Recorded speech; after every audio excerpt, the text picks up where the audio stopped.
Yeah, the warehouse was just that. It was a big warehouse.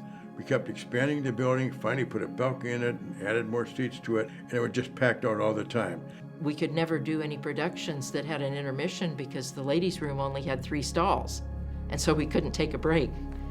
We said, what do we do next? We've got to do something because it didn't work anymore. My dream was to see Calvary get into a new home that was large enough for whatever God wanted to do in the future.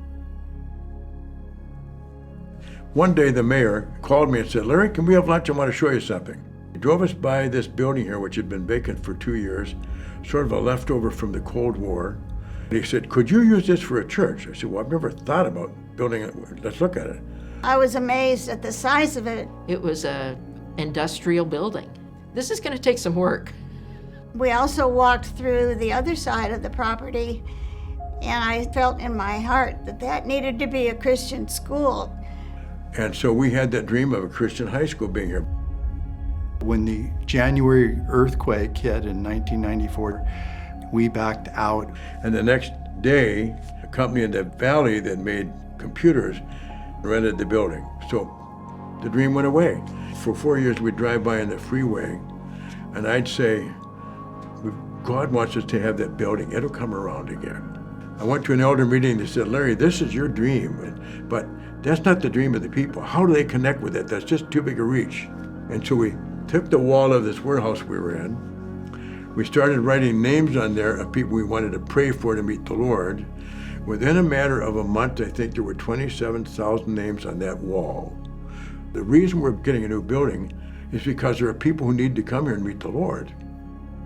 A few years later, we again entered into an agreement to come into the building.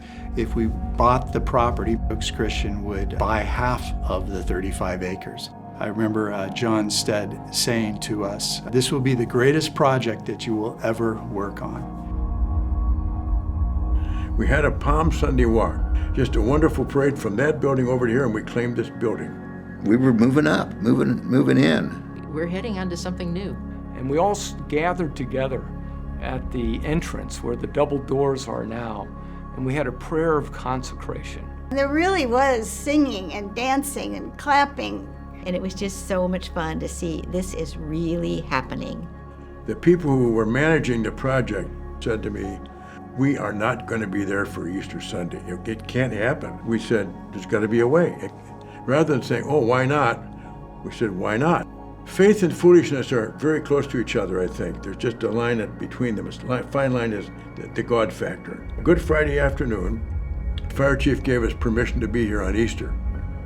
We literally opened this building on Saturday, the day before Easter, for the first time, and were able to walk in to have a service here.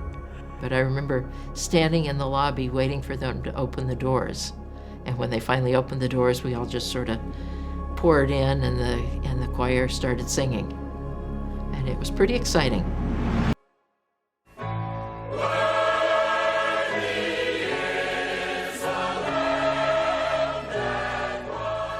We pulled it off. And we had almost 7,000 people showed up that weekend in 5 services. And now, I look at it and I say, well, of course this is what God would want. Of course this is what God was leading us towards. My first impression actually had to do with the building itself. And I thought, this is an impressive tool. This is a great way that we can leverage who we are as a church into this community and really into the world for Jesus.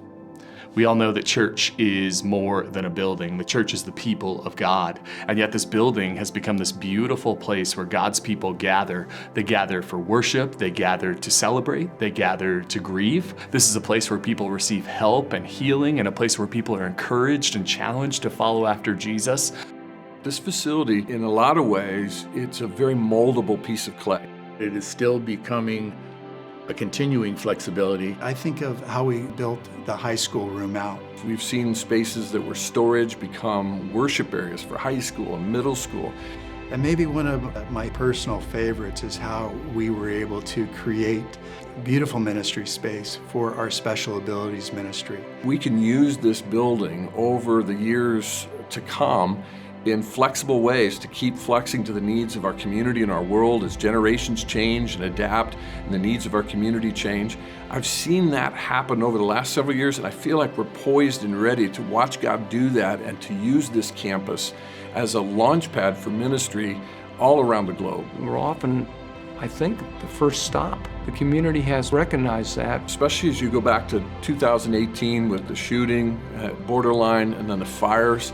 This became a place, really a center of lament and grief for our community, a place to talk about hope and healing as we hosted so many of the funerals for the victims of Borderline. Our own Noelle Sparks' life was taken and her memorial was here, Sergeant Ron Helis's memorial here.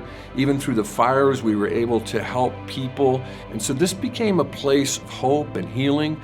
God's reach into this community and into the world at large through this building, through this facility, is going to continue on and on and on and on as he provides new and better ways to make use of what he's given us here. When I think about this incredible space that God has given us, I don't think about the building itself. I think about the people who have been changed, the people who have met Jesus, and the people whose lives have been unquestionably altered by the power of the Spirit of the Lord that they've met right here in this place.